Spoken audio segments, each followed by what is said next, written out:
Welcome to Slasher Sunday. Today I'm going to be talking about a film that really isn't a slasher, but I guess it could be considered a slasher in certain parts. This is a film that I did not know anything about when I went to watch it. It was sent to me by a subscriber of mine, Teddy Brown, who was all over my fucking ass to watch this movie for a long time. But hey, I put it off, and he sent me a copy of it, so hey, I guess being a douchebag sometimes works out for you. It really wasn't being a douchebag, I have a lot of movies I want to watch, and people recommend me films all the damn time. It's not like I dislike these people. In fact, a lot of my good friends ask me to watch movies all the time, and I'm like, dude, I have a lot of movies lined up, so, give me a little bit of break. But when you send me a copy of one, I'm probably going to have to check it out quick. So I did say I was going to check this out for Slasher Sunday, thinking that it was going to be a slasher. And as I said, there's definitely elements in here that makes it a slasher. The killer herself is sort of. So we'll say it's a slasher. It's kind of more of like a satanic possession kind of film, but it has slasher elements. So anyways, I don't know if I'm allowed to show this cover on here. There's a naked chick on it. But so this is the Blu-ray that he sent me. They don't make this in America, I guess. So he sent me a German Blu-ray. I do have a region-free Blu-ray player, which he knew, so that was convenient. So it is region B. But I'm glad that it is the Blu-ray. I know this is on Amazon Prime and Hulu. I think it's on Hulu. I'm 100% positive it's on Amazon, though. But anyway, so yes, thank you, Teddy. I finally watched it. Here I am. Let's talk about this weird-ass movie. This movie's fucking bizarre. And when I say that, I think people are immediately going to, and I know I would if I was watching this, they would immediately go to like, oh, it's a really odd subject matter. And no. It's not normal. But this film has such a weird tone to it. I really was sitting there half of the movie, if not more, trying to figure out exactly how to describe this to people. And what I came up with, this is the best way I could come to describe it. Unless you've seen it, I don't think you're going to really get what I'm saying. But it's almost like serious slapstick. Does that make any sense? That doesn't probably make any sense. It's like the film is trying to be slapstick comedy, but be serious.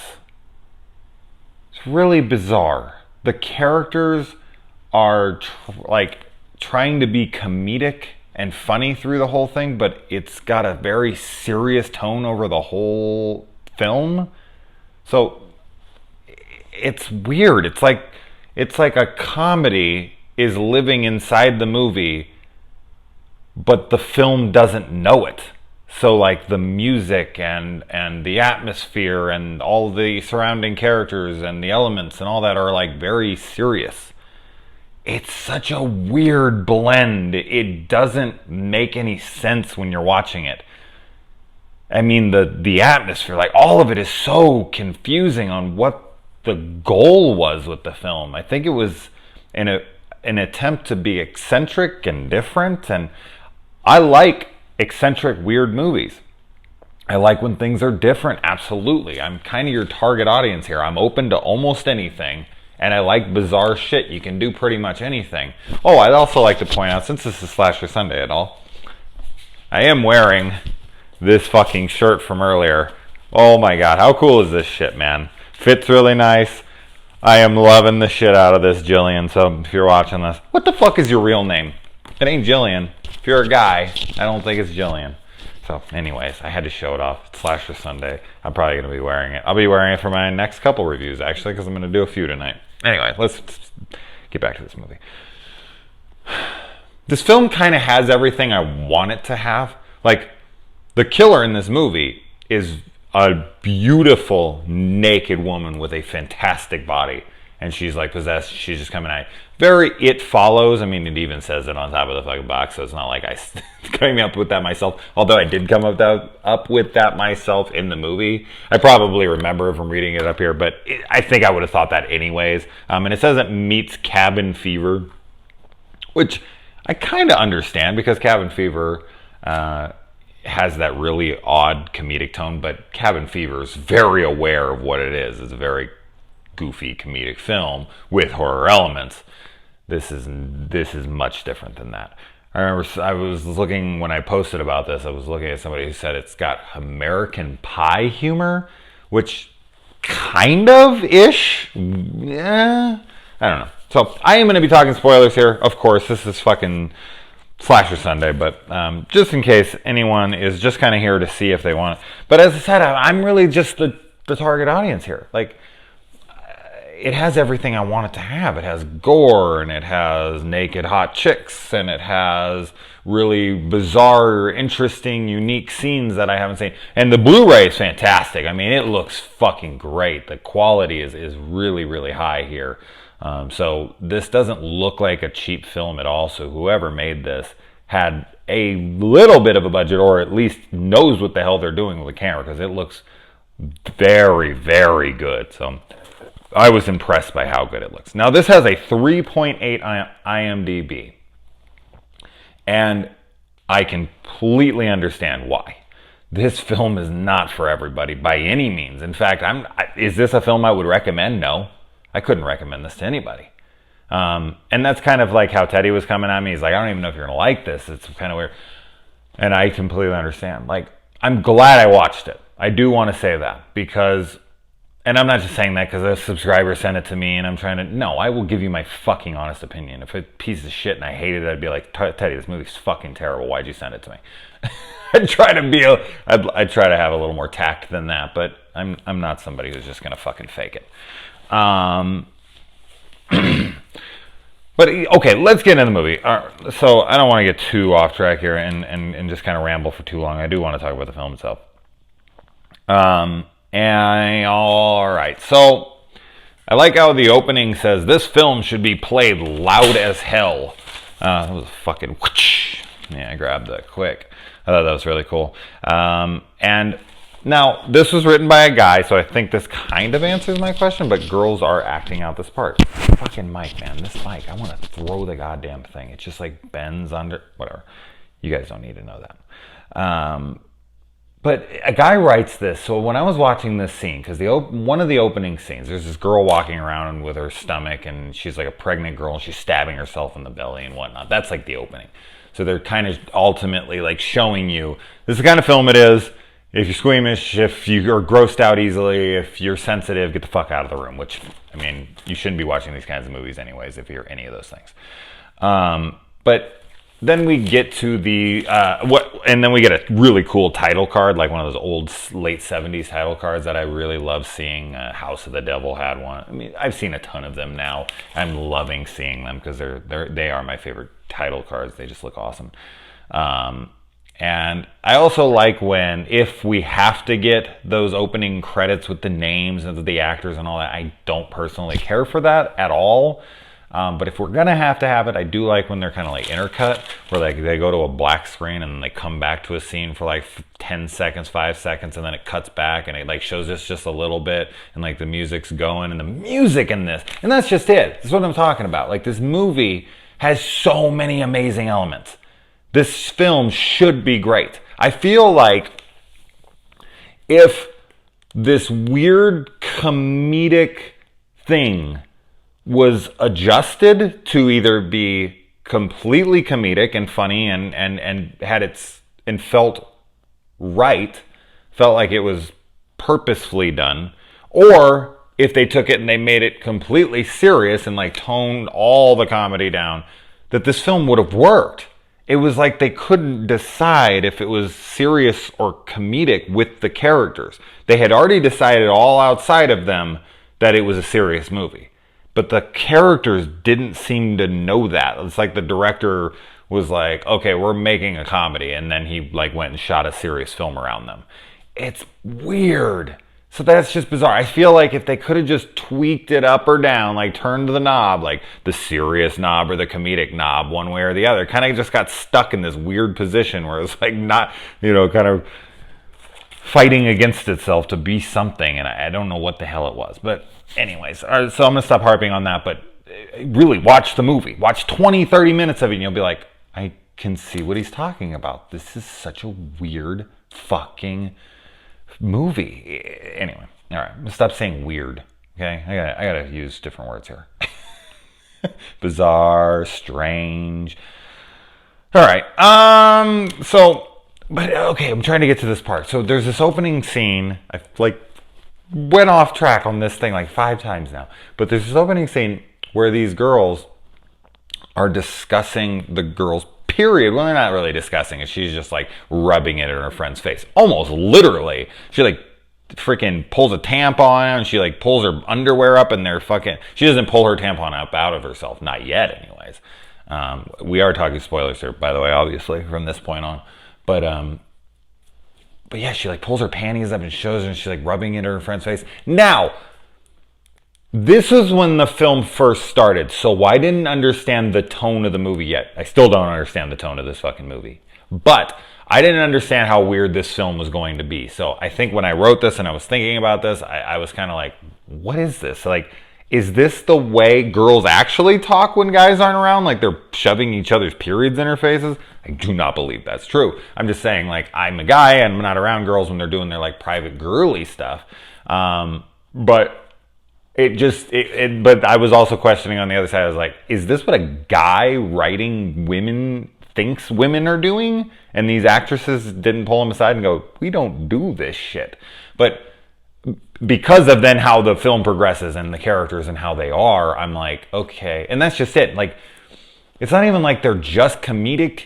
They're also so outlandish with their behavior and their character choices and all that stuff, that's why I'm saying it's slapsticky. It's not even just so much comedy as it's outside of the realm of even semi-believability. But it's grounded in this serious, satanic ritual kind of film. I don't know. Anyway, but yeah, then we cut to these 2 guy friends, and so much of this movie doesn't make any fucking sense. I don't even know what the fuck is going on half the time, and they never explain any of it. But there's these 2 guy friends, and this guy stops to get the mail, and when he does, he finds a letter, and I guess he's going to is he actually the mailman? I don't know. He has mail in his car, but he goes and he opens up a mailbox. Is he putting mail in? I can't even remember now. Is he taking mail in or putting it in? I don't remember. Doesn't fucking matter. But he puts the mail in the back, or his friend is back there with him and he took him on his route. I don't know if he's actually a mailman or not. I can't figure this out. I don't think he is. Maybe he's stealing mail. I don't fucking know what he's doing. But then it cuts to his friend jerking off in the back seat and then rubbing his cum all over the mail. And his friend being like, what the hell, dude? And he's like, what? What's the big deal? And then his friend gets out of the fucking car and just starts lazily throwing this letter that the guy has. And he goes to pick it up and he picks it up and he throws it really hard again because it goes 2 feet like a card would. And the guy's like, come on, man. And then his friend just takes off into the woods randomly. And the guy's like, all right, you go try to find her. He's trying to find on the map who the hell this is. Maybe it got delivered to the wrong house, his house. And then he was going to deliver it back, or this was a letter that he got that he's trying to go to the cabin or the house to confront her. Maybe they were pen pals or something. I don't know. I'm stretching here. Or they wrote him and lured him out there. I don't know. It's never explained what that letter is or what he's looking for, who he's looking for. He goes to the house, he finds it, finally, and then he decides to go and sleep in this little casita thing. Whatever the hell this thing is, or I don't know what the hell that thing is. And he's just falls asleep in this hammock out there. And then the two girls from the beginning with the period conversation, they come and they're down by the freaking lake, and they're tagging each other's tops off, and this pervert's across the way, and he's like jerking off to looking at them. He has a spyglass on him for some reason. Who carries a fucking spyglass around? This guy, apparently. And so he's spyglassing and jerking off to these girls. They catch him. He runs off. And then the girls go and wake this guy up with like a German Luger. I think that's what that gun was called. That really weird looking pistol that Germans used to use in World War II. I'm sure they still make them now, but that's where I'm familiar with them because I watch a lot of World War II movies. But then it turns out to be a squirt gun, so it's like a little comedic thing, and then they decide to then hang out with him, even though they seem to know who this girl is because they have her phone number, but she's the girl in the woods. But the girl in the woods is being, she's trying to come after these guys in the house, but the guys in the house are saying, that's not my mom. Huh? What the fuck? Who? What? That girl's a young girl, but she says she's her mom. She's not her mom. These girls know her, but they don't know her. When she comes back from the dead, or whatever she is, when the friend goes and finds her, and he's like trying to make out with her dead body when he thinks she's dead, and she wakes up and then kills him, covers herself in blood, then gets in the lake, completely disappears into the lake, and then when she comes out of the lake later, she's still completely covered in blood. None of the blood was washed off of her by the lake. And then when she's walking at them very creepily and menacing and having a huge piece of glass that's bleeding from her hand, and she's covered in blood and she's walking at them, they're not even that scared really, but then they start fighting her and screaming, but then they kind of come in and out of if they're actually scared. It's so fucking weird. I don't even know what's going on. I don't know if I'm having a good time or not watching this movie because I'm trying so hard to figure out what the hell's happening. I feel like this person made this movie just to confuse and piss off people. Like, I'm almost under that belief. And good job. But yeah. So, let's see. I don't even know where I'm at anymore because I'm so fucking spacey in my mind. Friend is such a fucking pervert. But man, this main girl on the cover, she is full nude, man. Full on nude through like a good amount of this movie. She is just a wonderful looking girl. So that wasn't a downside of this movie. But it's never explained at all. And that's fine. I don't need things explained. I don't need someone to hold my hand and be like, hey, this is what's happening. But give me some hints. Give me some clues. I'm sure there's some in here. And I'm sure if you talk to the writer, he would be like, I hope the movie pissed you off because I made it that way. Okay, no. Maybe. I don't know. Anyway, what are we talking about?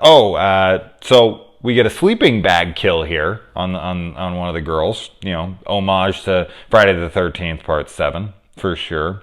And or Jason X.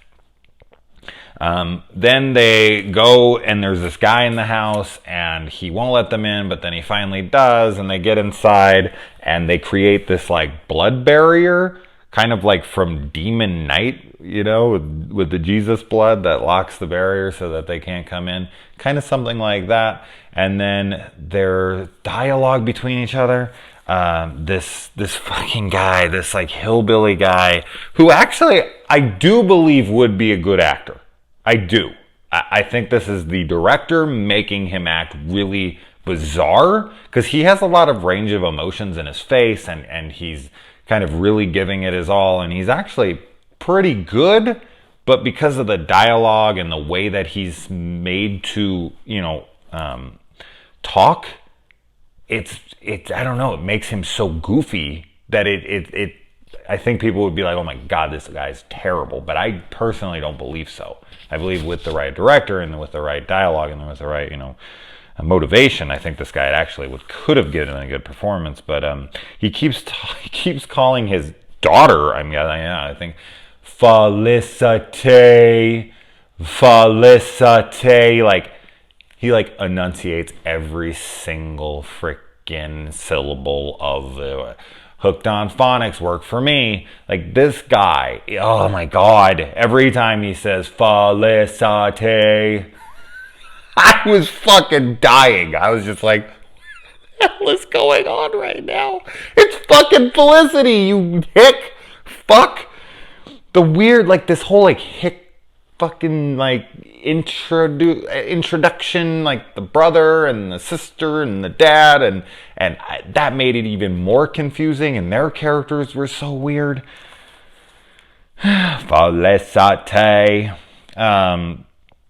And then, like, she's like, come over here, like, because the brother kills the dad, and then he saves the sister, and then they go over, and she's like, help me out, and she grabs all these different, like, pages from the Necronomicon, or I guess, whatever the hell it is, and she's like, help me, and the girl's like, I can't read this, and she, like, grabs the girl, and her eyes, like, bright and lighten up, like they fucking 2 flashlights went on, and she screams, she's like, ah, and they, like, light up for a second, and then the girl, I guess, seems to get the power to be able to, you know, translate the sacred Necronomicon text. That's what I got from that scene. I'm sure that's what it meant, but you really had to be, like, thinking in that moment, like, oh, she passed the ability over to her. Like, here's a little, like, flash of, you know, how, you know, like, I don't know, opens her eyes up, she possesses her mind for that, or whatever, alters her in some way that so that she can read what the hell she's, because she cannot read it. She's like, this isn't in English, I don't know what the hell this says, and then all of a sudden when she gets the flash, now she can read it. So I thought that was actually kind of cool, and that was actually an explanation of something. I really feel like that might be the only explanation of fucking anything in this film, but it's only because I was, you know, really paying attention and trying to figure out what the fuck was going on so that I could come to you guys and be like, I got it, man, I figured it out. I don't fucking figure it out. I didn't fucking figure it out, because there's nothing to figure out.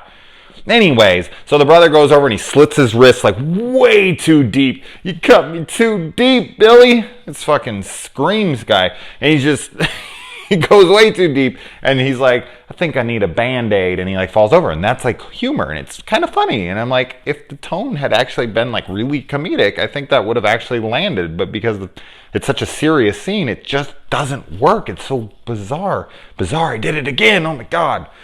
I have to look up bizarre synonyms after this so that I can, you know, improve on my vernacular for you guys. All right. So yeah. So then she starts asking everyone if they're virgins, and then she goes over and slits her brother's throat so she can take the blood from him, even though he just saved her life and she wanted to save his by throwing him a bandage. Why even throw it to him if you're going to slit his wrist or slit his throat 5 seconds later? And then when she doesn't have the virgin, she decides she's going to somehow kind of, you know, bypass it, kind of make it like a workaround by getting this girl's period blood. And I think this is where a lot of people were like, oh my God, it was so gross, like so gory that I couldn't even look at the TV.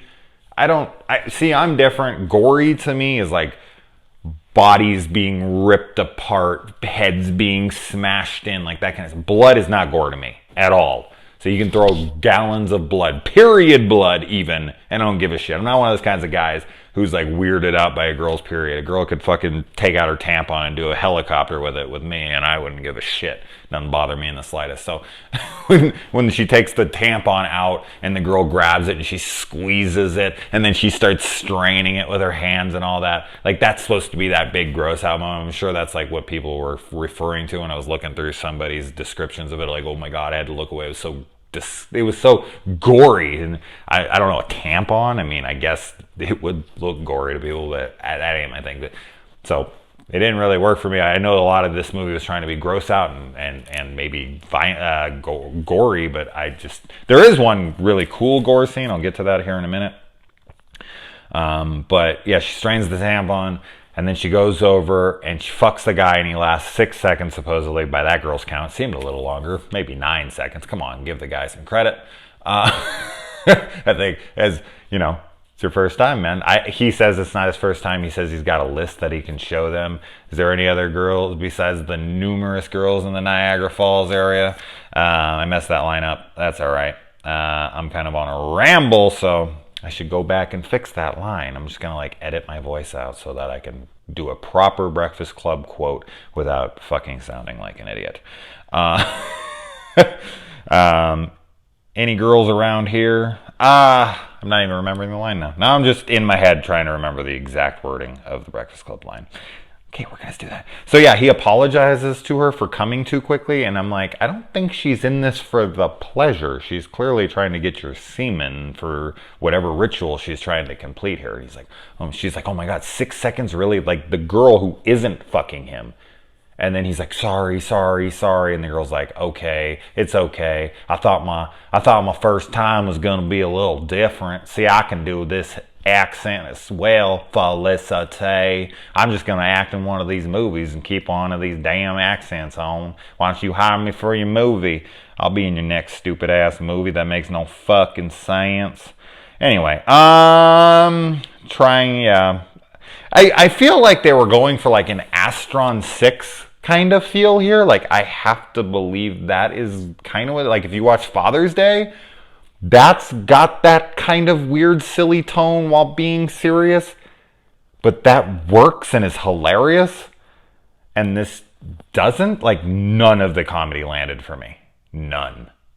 And I guess maybe if the comedy was landing, then it would have worked. But because none of it was, I don't even think it could have. The only things that was making me laugh was the pervert friend, who at first I thought I was supposed to be taking seriously. Like, who's jacking off on people's mail? I think at that point, I think my brain should have queued up and been like, I don't think this movie is very serious. But I was still trying to be like, okay, maybe they're going serious. And then I kind of kept thinking that for like the next 40 minutes. And then I finally was like, okay. And then they're like telling him to swallow the blood. And then he spits the blood on her face. And it starts like melting the girl's face. Very reminiscent of Demon Knight again. When Jada Pinkett gets the blood in her mouth. And she holds it there the entire time. And spits it in Billy Zane's face. And, you know, that fucks him all up. Fucking Ho Down Motel bullshit! God, I love that movie. I can't wait to get to that shit. Yeah. Get to that soon. And then I really like this scene, though, because there's a lot of cool things in here. I'm not going to completely trash this movie. I'm not even trashing this movie. There's plenty of things that I can pick and be like, but there's so much weird attached to it that I can't help but point out all those oddities that are around it. See, oddities, that's better. But yeah, she blows like the naked chick. I don't know if she's the girl who came at night. I honestly don't know who that's referring to because there's so many ways that you could interpret that. But she's on the cover, so it would make it seem like that's what you're supposed to believe. But I'm not sure 100% on that. But anyway, oh shit, no, I lost my train. No, I didn't. Come on. Oh, she blows her fucking away, right? The naked chick. She blows her fucking head open and her chest open, and light illuminates from her inside, which looks fucking badass. I liked that scene a lot. I think that really worked. And as I said, if this film was just more serious, this movie would have been pretty kick-ass, honestly. But then the guy runs away and he runs into his dead friend, and his friend is laying there, and his friend's head is completely smashed in by this spyglass and is ripped apart and smashed in, and the spyglass is like half stuck through all the way through his head, like half like stuck in like half of the spyglass, but it's fully stuck in. I didn't know how to word that right. But yeah, he sticks it all the way in. And then the guy's hand, like dick is in his hand. So I don't know if he was like jerking off while the girl was killing him, or if his penis was supposed to be detached. I couldn't get a great look at it. But yeah, I thought that gore effect, like on his face, like however they did those prosthetics and whatnot, wow, that looked fantastic. So really good stuff there. That's what I'm saying. The budget's actually pretty good, or whatever they had, they worked super well with, because the film looks good. The effects are pretty good. I was impressed by all that. So surprising that this movie is so damn... I don't know. I'm running out of words. People. And then she attacks the girl. I like that the demon, it follows naked hot chick, comes up in an ambulance, and that girl like cuts herself open in the stomach, I'm guessing to make it look like she was attacked for when the cops get there, so it doesn't look like she did the murders. I think that's what that was, or maybe she was completing more of a ritual that I'm not aware of. I don't know, but then she gets there and the ambulance is that girl, this girl. She pulls up in the ambulance and comes after her, and they fight and she kills her, and then that girl goes off, and 3 minutes before midnight she's trying to walk to this random house and she falls down on the grass and she gives birth to like a full-sized human coming out of her vagina, which I've seen in a few movies. I'm trying to think of one off the top of my head, but I can't at the moment. The only thing that's coming to my mind right now is Safe Haven from VHS 2, which is one of the greatest segments in anthology history, with that demon coming out. But it's not a person. There's another movie, and I can't think of what the hell it is, but it doesn't matter. I know that Freddy comes out of Jesse in Nightmare on Elm Street too, but that was just like, wait, so this was all a ritual to get the mom back? Maybe that was the mom coming out of there, and that this girl was the ritual to get their mom back, and that's how they were going to birth her out. But then maybe the daughter was trying to like maybe this was the plan all along, to get those kids to go along with completing the ritual with her, so she made them feel like they were part of it. But it seemed like once they fucked the ritual up and he spit the blood out and all that, that she then attacked them. But was it her plan all along to attack that? I don't know. I really don't know. I don't fucking know, Teddy. Why'd you send me this? Anyways, alright guys, I gotta fucking get to another review. I think I've talked about this one long enough. If this one doesn't have audio, I'm just gonna boom. Alright.